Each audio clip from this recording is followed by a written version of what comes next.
Сайн бацгаана уу? Та бүхэнд Монгол банкны 2023 оны 3 дугаар сарын инфляцийн тайлангийн гадаад эдийн засгийн орчны нөхцөл байдал, экспортын үнийн төлөв, төлөвийн тэнцлийн тухай товч танилцуулъя.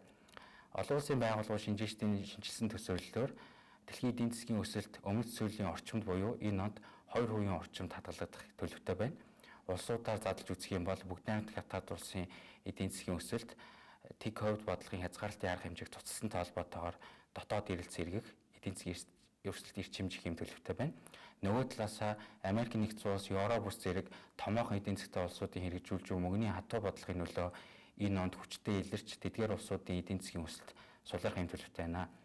Хэдийгээр дэлхийн эдийн засгийн өсөлтийн өмнөд сүүлийн орчимд хадгалж байгаа ч гэсэн экспортын бүтээгдэхүүний гадаад эрэлтийг гол нь тодорхойлогч манай урд төрш бүгд найрамдах хятад улсын дотоод эрэлт сэргэх эдийн засгийн өсөлт эрчимжих хүлээлтээс гадна тухайн улсын үйл хөдлөх хөрөнгийн салбарт үүсээд буй хүндрэлтэй нөхцөл байдлыг шийдвэрлэх зорилгоор эрх баригчдын зүгээс хэрэгжүүлж байгаа үйл хөдлөх хөрөнгийн зах зээлийн хөрөнгө оруулалт нэмэгдэх энэ төлөвтэй уялдан үйлдвэрлэлийн гол орц бүтээгдэхүүн болох зис, төмрийн хөдөр, нүүрс, зэрэг бүтээгдэхүүний үнийн төлөв өмнөд сүүлтэй харьцуулах сайжирлаа.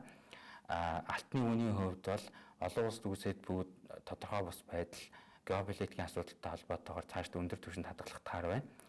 За манай улсын экспортын гол хэсгийг бүрдүүлэгч нүүрсний үнийн хувьд бүгд найрамдах хятад улс Австрали улсаас импортлох нүүрсний хэмжээнд хязгаарлалт тогтоогод байсныг цуцласантай холбоотойгоор нийт нүүрсийн илүүлэлт нэмэгдэх нь нүүрсний үнэнд сөргөөр нөлөөлөх эрсдэлтэй байна. За газрын тосны үнийн хувьд Орсын холбооны улсаас барууны улсуудад экспортлох газрын тосны бүтээгдэхүүнүүд үнийн дээд хязгаар тогтоосонтой холбоотойгоор газрын тосны үнийн төсөөлөл өмнөд сүүлтэй харьцуулахад бага зэрэг буурсан юм дүр зурагтай байна. За гадаад эдийн засгийн орчин тодорхой бус давмгаалсан хэлбэлзэл өндөртөө өнөөгийн нөхцөл манай улсын төлбөрийн тэнцэл 2022 онд 727 сая ам долларын алдагдaltaй гарч тус дүнгээр гадаад валютын албан нөөц буурсан. За гадаад валютын нөөц энхүү буурч төлбөрийн тэнцлийн алдагдал нэмэгдэхэд хамгийн гол нөлөөс өгч зүйл бол урсгал тэнцлийн алдагдал нэмэгдсэн байлаа.